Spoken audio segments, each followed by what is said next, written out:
Assalamualaikum warahmatullahi wabarakatuh. Jumpa lagi bareng Mimin di channel Bocah Indigo. Seperti biasanya pada kesempatan kali ini Mimin akan membagikan sebuah kisah. Kisah ini merupakan kisah lanjutan dari yang kemarin yang berjudul Bawa Kembali Darahmu. Cerita ini ditulis oleh Alin Ambarwati. Namun sebelum kita lanjut ke inti ceritanya, alangkah lebih baik jika kita berdoa bersama-sama terlebih dahulu. Al-Fatihah. A'udzubillahi minasyaitonirrajim. Bismillahirrahmanirrahim. Alhamdulillahirabbil alamin. Arrahmanirrahim. Maliki yaumiddin. Iyyaka na'budu wa iyyaka nasta'in. Ihdinas siratal mustaqim. Siratal ladzina an'amta 'alaihim ghairil maghdubi 'alaihim waladdallin. Amin. Semoga kita semua senantiasa dalam lindungan Allah Subhanahu wa taala. Amin amin ya rabbal alamin. Langsung saja tanpa berlama-lama lagi kita lanjut ke inti ceritanya.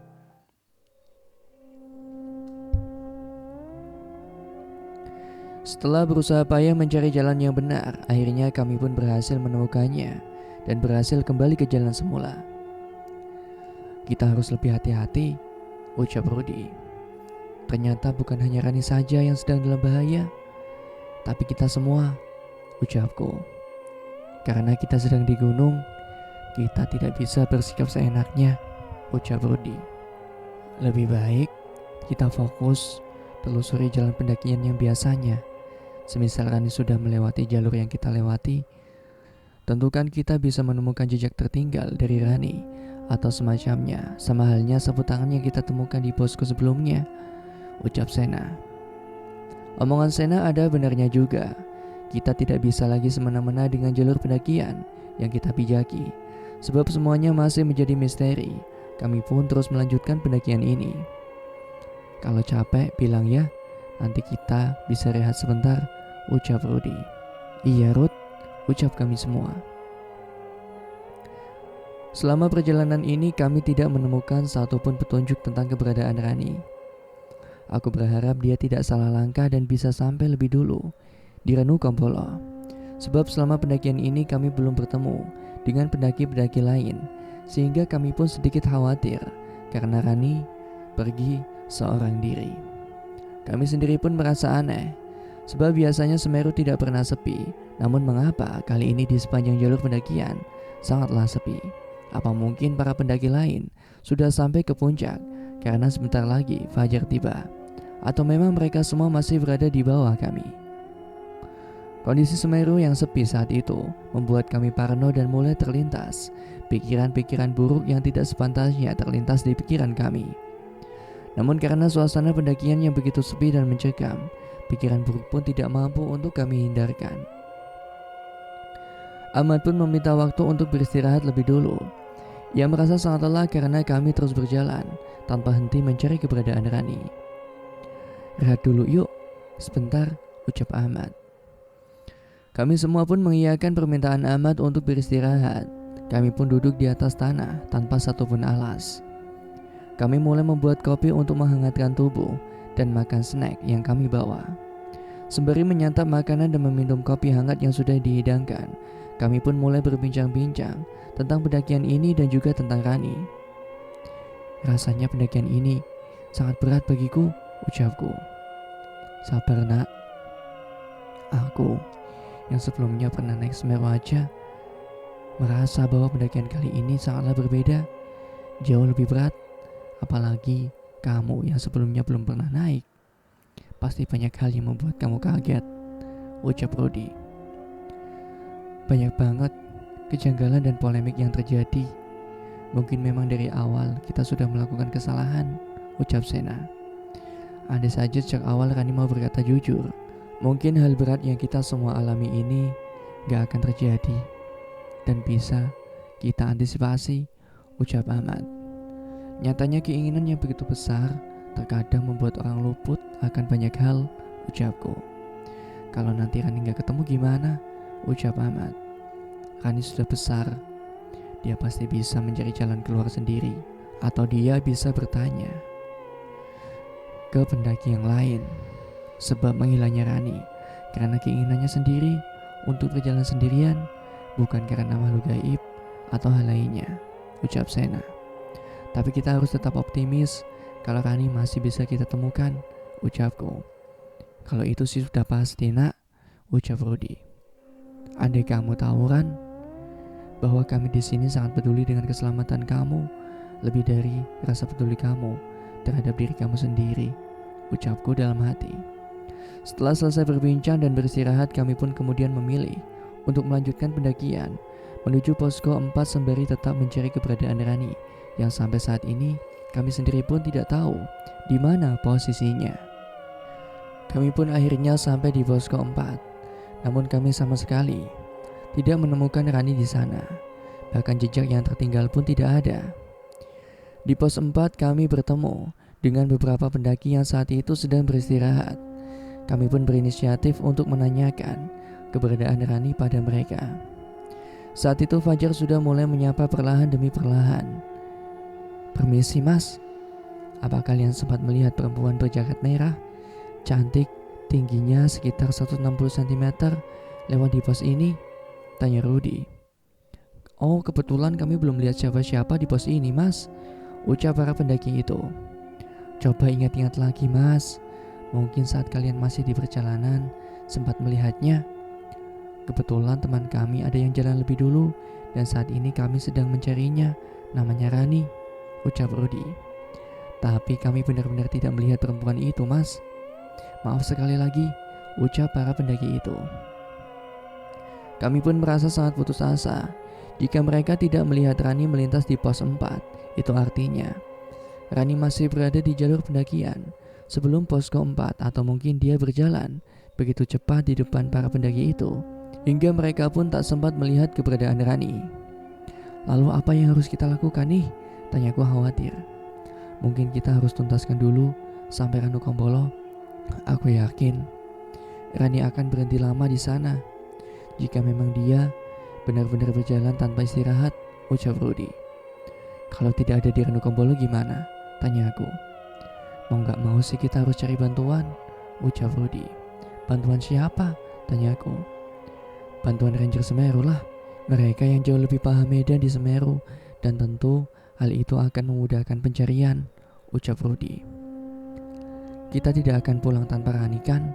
Tanya aku. Tentu, Rani bagian dari kita. Sudah sepatutnya kita berangkat berlima dan pulang pun harus berlima juga, ucap Rudy. Kamu jangan khawatir ya nak, ucap Sena dan Ahmad mencoba menenangkanku. Lalu sekarang kita mau lanjut jalan atau gimana nih? Tanyaku. Lebih baik kita cari Rani di sekitar posko sini dulu aja. Setelahnya baru kita lanjut perjalanan menuju Ranu Kombolo jika memang kita tak kunjung menemukan Rani, ucap Rudy. Oke, kami setuju, ucap Sena dan Ahmad. Aku pun setuju dengan pendapat Rudy. Kita memang harus benar-benar mengoptimalkan pencarian Rani. Kami tidak boleh setengah-setengah dalam mencarinya. Seharusnya dengan kondisi Rani yang sedang datang bulan, ditambah lagi dia tidak paham medan pendakian, dia akan berjalan pelan-pelan dan tidak mungkin dia sudah berjalan jauh. Kami harus segera menemukannya. Karena saat ini kami berfokus melakukan pencarian di sekitar posko 4, kami pun saling berpencar satu sama lain untuk mempercepat dan mempermudah pencarian. Kami putuskan untuk menyisir posko 4 ini dalam waktu 20 menit. Setelahnya kami harus berkumpul lagi untuk melanjutkan perjalanan menuju Ranu Kombolo yang hanya memakan waktu sebentar. Setelahnya kami pun mulai berpencar. Aku mendapatkan bagian posko keempat di sini sebelah timur. Aku menyisir bagian timur dengan sangat pelan. Dengan bantuan senter di genggamanku, aku mencari Rani. Aku bahkan terus memanggil nama Rani, berharap dia menjawab panggilanku. Baru beberapa menit pencarian, aku sudah mencium bau darah lagi. Namun kali ini bau darah yang aku cium sangat khas dan sangat mirip dengan bau darah haid perempuan. Aku pun berpikir bahwa darah yang aku cium itu berasal dari Rani. Karena ia memang sedang datang bulan, Aku pun perlahan-lahan mulai mencari sumber aroma itu. Aku tidak memberitahukan hal itu pada Rudy dan yang lain, sebab saat ini kami sedang berpisah arah. Di sisi lain, aku juga tidak ingin menambah beban pikiran teman-teman yang lain. Aku pun menyisir setiap tanah yang kupijak, berharap ada bercak darah yang berceceran di tanah sebagai petunjuk keberadaan Rani. Namun sayang, aroma darah tersebut tercium tanpa adanya darah yang menempel ataupun mengalir di atas tanah yang aku pijaki. Hingga akhirnya, aku pun merasa sangat dikelabui oleh keadaan. Setelah 20 menit berlalu, kami pun berkumpul kembali di titik awal sebelum kami saling berpencar mencari Rani. Dan dari pencarian ini hasil kami dapatkan adalah nihil. Tidak ada satupun petunjuk yang kami peroleh. Sebetulnya aku sedikit menemukan petunjuk dari aroma darah itu, namun aku sendiri masih ragu. Aroma yang aku cium itu benar-benar darah haid milik Rani atau bukan. Sebab di pos sebelumnya aku pun sempat mencium aroma darah yang begitu menyengat, dan nyatanya itu tidak berhasil dan tidak berasal dari darah haid milik Rani. Jangan patah semangat, kita masih punya banyak waktu untuk menemukan Rani, ucap Rudy menguatkan kami semua. Kami sangat beruntung memiliki leader seperti Rudy. Ia benar-benar seperti memposisikan diri sebaik mungkin. Meskipun sebelumnya terdapat kendala yang cukup serius, namun nyatanya Rudy berhasil melewatinya dan kembali berperan sebagai leader yang baik. Kami pun kemudian memutuskan untuk kembali melakukan pendakian menuju Ranukombolo dari posko 4. Perjalanan yang harus kami tempuh cukup singkat untuk sampai di Ranukombolo, yaitu sekitar 30 menit perjalanan.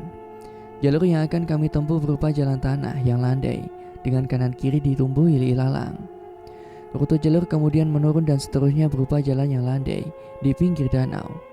Jalan landai itu seperti padang rumput luas ditumbuhi ilalang, hingga kami pun akan sampai di area camping Ranukombolo. Seperti para pendaki lainnya, kami pun berencana untuk camping 1 hari di Ranukombolo sembari mencari keberadaan Rani. Kami berharap dia sudah berada di Ranukombolo. Setelah tahu estimasi waktu dan medan yang akan kami lalui, kami pun mulai melakukan pendakian menuju Ranukombolo. Sepanjang jalan aku terus memanggil-manggil nama Rani, berharap ia menjawab panggilanku. Meskipun saat ini rasa khawatir mulai menggerogoti pikiranku, namun semua teman-temanku terus memberikan semangat hingga aku tak lagi memiliki alasan untuk bersikap putus asa. Kami pun berjalan menyusuri jalur pendakian, berharap kami segera sampai di Ranukombolo dan menemukan Rani di sana. Kami bahkan mempercepat langkah meskipun rasa lelah tidak mampu kami hindarkan. Namun kami berusaha sebisa mungkin untuk selalu kuat. Perjalanan selama 30 menit pun berhasil kami lewati dan saat ini jam sudah menunjukkan pukul 5 pagi. Keindahan Ranukombolo di pagi hari menyambut kami dengan begitu hangat, namun sedikit kabut yang menyelimuti permukaan danau seakan memberikan kesan menyeramkan bagiku. Padahal sebelumnya, aku sangat ingin melihat Ranukombolo. Bahkan aku sempat mengurungkan niatku untuk melanjutkan pendakian saat masih di posko sebelumnya. Dan dengan iming-iming Ranukombolo aku bersedia untuk melanjutkan pendakian. Meski demikian, Ranukombolo tetaplah indah. Di sana ada satu buah tenda berwarna kuning yang berdiri kokoh. Meskipun tak banyak pendaki yang melakukan pendakian ke Semeru, namun bukan berarti tidak ada pendaki satupun. Kami pun bergegas untuk menghampiri tenda tersebut guna menanyakan keberadaan Rani pada mereka. "Permisi," ucap Rudy. 3 pendaki di dalam tenda pun menjawab sapaan Rudy. Mereka pun bergegas untuk keluar dari tenda. "Iya, ada apa ya mas?" tanya mereka. "Boleh kami nanya mas?" ucap Rudy. "Tentu, silahkan duduk mas," ucap mereka. Mereka kemudian mengambil tikar dan mulai menggelarnya tepat di depan tenda mereka sebagai alas untuk kami duduk. "Makasih mas," ucap kami semua. "Sama-sama, ngomong-ngomong ada apa ya?" tanya mereka. "Kami mau nanya mas, kami ingin menanyakan keberadaan teman kami pada kalian. Siapa tahu kalian sempat melihatnya," ucap Rudy. "Emangnya ciri-ciri teman kalian gimana?" tanya mereka. Aku pun ingat kalau aku memiliki foto Rani di ponsel kami. Agar tidak lagi menjelaskan detail ciri-ciri Rani seperti sebelumnya, aku pun memilih untuk menunjukkan foto Rani di ponsel milikku agar lebih jelas. Setelahnya aku pun bergegas untuk menunjukkan kepada mereka. berharap mereka sempat berpapasan dengan Rani sebelumnya. Para pendaki itu kemudian melihat foto yang aku tunjukkan dengan seksama. Dari raut wajahnya mereka seperti pernah melihat Rani sebelumnya. Dan benar saja mereka pun kemudian memberitahukan pada kami. Kami sempat melihat perempuan itu, Mas. Namun saat kami berpapasan dengannya, sikap dia sangat aneh, ucap para pendaki itu. Aneh gimana maksudnya?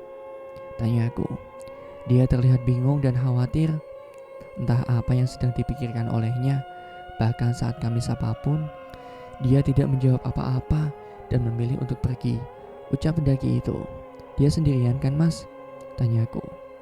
Dia sendirian, tapi kami merasa ada sesuatu yang mengikutinya. Tapi kami sendiri tidak tahu apa itu, ucap mereka. Aku dan yang lainnya pun terdiam sesaat setelah para pendaki itu menceritakan kondisi Rani. Kebingungan dan dibersamai oleh rasa ketakutan. Apa mungkin ada makhluk yang mengincar Rani? Tanyaku terus-menerus dalam pikiranku. Sepertinya dia sedang tidak baik-baik saja, Mas, ucap para pendaki itu melihat kami hanya terdiam. Kita harus segera menemukan Rani, ucapku pada Rudi dan yang lainnya. Aku pun kemudian menanyakan keberadaan Rani pada para pendaki di hadapanku. Kami harus tahu kemana arah perginya agar kami lekas menemukan Rani. Kalau boleh tahu, kalian lihat teman kami pergi kemana, Mas? Tanya aku. Itu, Mas, ke arah timur Anukompolo. Dan sepertinya dia tidak pergi jauh dari sana, ucap mereka. Makasih banyak, Mas, ucapku dan teman-teman yang lain pada mereka. Kami pun bergegas untuk pergi ke arah timur Anukompolo untuk bertemu dengan Rani. Kami sangat berharap Rani benar-benar ada di sana dan tidak beranjak kemana-mana. Kami pun kemudian mempercepat langkah kami agar sampai di tujuan. Benar saja, dari kejauhan kami melihat Rani sedang duduk di pinggir danau. Kami pun bergegas untuk menghampirinya. Namun Rudi menyarankan agar aku saja yang lebih dulu menghampiri Rani, karena aku perempuan, agar Rani tidak terlalu merasa tertekan dengan keadaan. Aku, Sena dan Ahmad biar tunggu di sini. Kamu samperin Rani, buat dia lebih tenang ya, ucap Rudi. Aku pun bergegas untuk menghampiri Rani. Aku duduk tepat di samping Rani. Saat melihatku, Rani pun terlihat kaget melihat keberadaanku. Kok kamu di sini sih? Tanya Rani. Aku udah nyari kamu kemana-mana loh, dan ternyata kamu di sini. Beruntung kita masih ketemu, ucapku. Tidak seharusnya kalian datang, ucap Rani. Aku minta maaf atas semua ucapanku yang mungkin menyinggung perasaanmu, Ran. Maaf ya.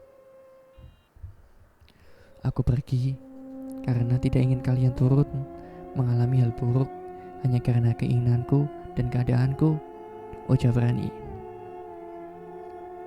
Kamu sama sekali tidak memberikan hal buruk pada kami, Ran. Jadi kamu jangan berpikiran gitu. Lebih baik kita turun sebelum semuanya terlambat, ucapku. Aku mau tetap di sini, ucap Rani.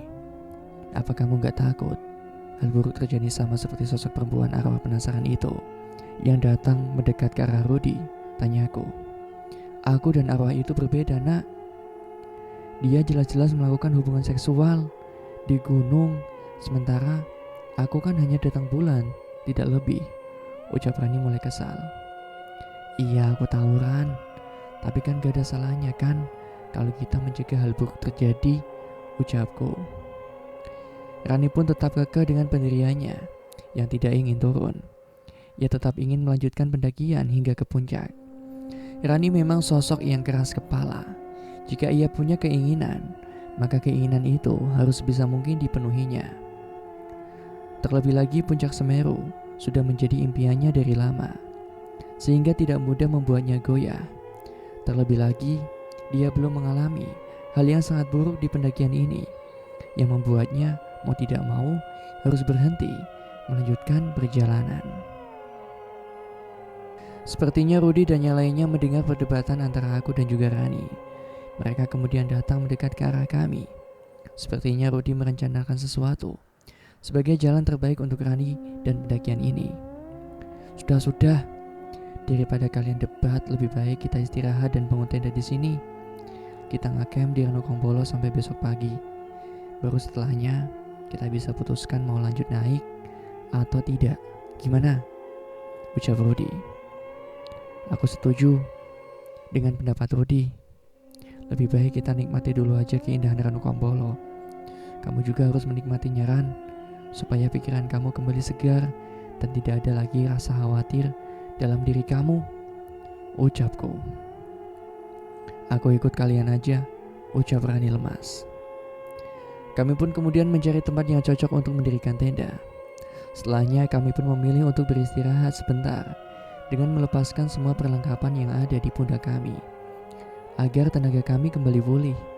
Setelah beristirahat cukup lama, kami kemudian mulai mendirikan tenda di tempat yang sudah dipilih. Kami membangun 2 tenda, 1 tenda untuk aku dan Rani, 1 tenda yang lain untuk Rudi, Sena, dan juga Ahmad. Kami saling bekerja sama satu dengan yang lainnya untuk bisa membangun tenda. Namun aku tidak turut terlibat, sebab aku memilih untuk membuat teman-temanku mie instan dan minuman hangat, agar selepas mendirikan tenda mereka bisa langsung mengisi perut keroncongan mereka dan makanan yang aku sediakan. Aku juga meminta bantuan Rani untuk membantuku menyiapkan makanan. Aku ingin Rani memiliki banyak kesibukan, agar dia tidak terlalu larut dalam kekhawatiran dan keselamatan dirinya sendiri. Sebab aku tahu betul jika dalam lubuk hatinya yang paling dalam ia pun takut untuk melanjutkan pendakian sampai ke puncak. Terlebih lagi setelah mendengar cerita menyeramkan dari arwah perempuan yang memiliki kasus serupa dengannya. Selama pendakian ini aku baru melihat semua teman-temanku nampak gembira. Banyak hal pelik yang kami alami selama pendakian, dan sepertinya Ranupang mampu menjadi obat penenang bagi kita semua. Aku bersyukur bisa sampai di Ranupang meskipun banyak sekali hal pelik yang kita alami sebelumnya, ucapku pada Rani. Aku pikir hidupku akan berakhir setelah aku memutuskan untuk pergi seorang diri tanpa kalian. Ternyata kalian benar-benar peduli padaku, ucap Rani. Kita itu mendaki berlima, tentu kita turun juga harus berlima, Ran. Jadi kamu jangan khawatir.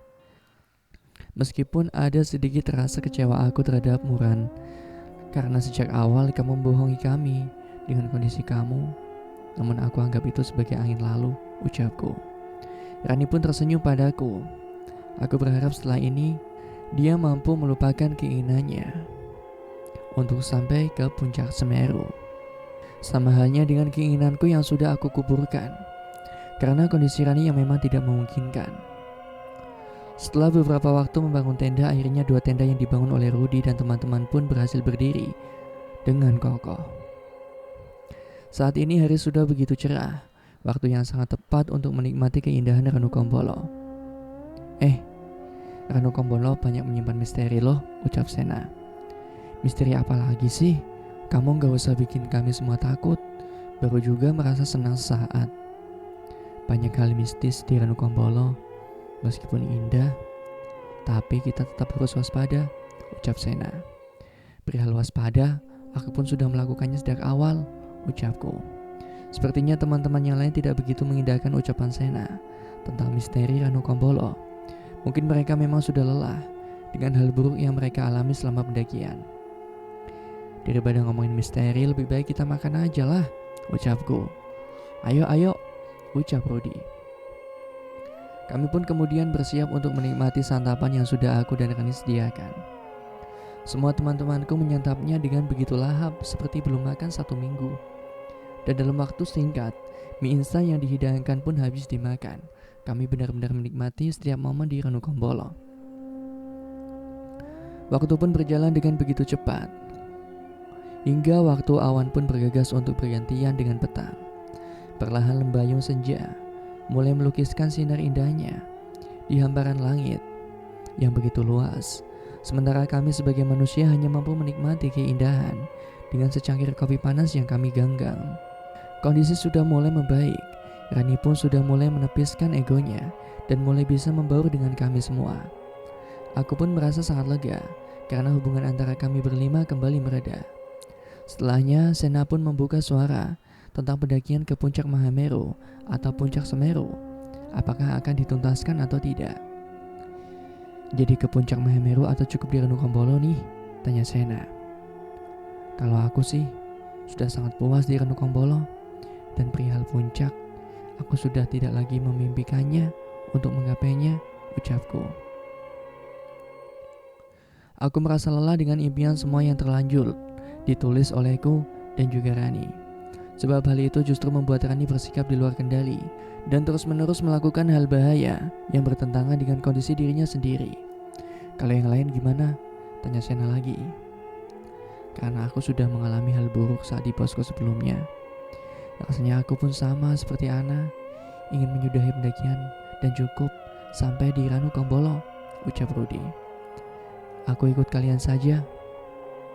Ya sudah, jadi kita sepakat ya, cukup sampai di sini, ucap Sena. Sepakat, ucap kami serentak. Kami pun kemudian melanjutkan cerita kami di Ranukumbolo, saling melempar canda sembari menikmati senja bersama. Hingga saat setelahnya, Rani melihat perempuan berkebaya kuning sedang mandi di danau Ranukumbolo. Sosok perempuan itu terus melambaikan tangannya ke arah Rani. Hal itu tidak disaksikan oleh kami berempat. Kalian lihat perempuan berkebaya kuning gak? Seperti saat di posko sebelumnya. Dia terus melambaikan tangannya padaku. Dia di sana, di Ranukumbolo, ucap Rani. Mana? Tanya kami berempat. Itu di danau, ucap Rani. Tapi gak ada siapapun di sana. Bahkan Sena pun tidak melihatnya, ucapku. Dia terus memanggil namaku, ucap Rani. Ketika saja aku menjadi khawatir dengan Rani. Aku khawatir dia akan terbawa dengan ajakan sosok yang dilihatnya itu. Apa boleh aku masuk ke dalam danau Ranukumbolo? Tanya Rani dengan tatapan yang mendadak menjadi kosong. Gak boleh lah, ucapku. Kenapa? Di sana banyak yang mandi kok, di Ranukumbolo, ucapku. Ucapan Rani semakin gak jelas. Jelas-jelas kami tidak melihat siapapun yang sedang mandi di sana. Namun anehnya Rani melihat apa yang tidak kami lihat. Sepertinya Rani mulai diganggu oleh makhluk sini, ucap Rodi. Lalu apa yang harus kita lakukan? Tanya aku. Kita harus segera menyadarkan sebelum terlambat, ucap Rodi. Aku akan coba pergi ke beberapa tenda di sini. Siapa tahu di antara mereka ada yang bisa menyembuhkan Rani, ucap Sena. Aku akan ikut sama Sena. Kalian berdua tahan Rani agar dia tidak pergi. Kalau bisa paksa dia masuk ke dalam tenda agar dia tidak terus-menerus memandang ke arah danau, ucap Ahmad. Sena dan Aman pun bergegas pergi untuk mencari bantuan ke beberapa pendaki lain. Sementara aku dan Rudi memaksa Rani untuk masuk ke dalam tenda agar dia tidak terus-menerus memandang ke arah danau Ranukumbolo.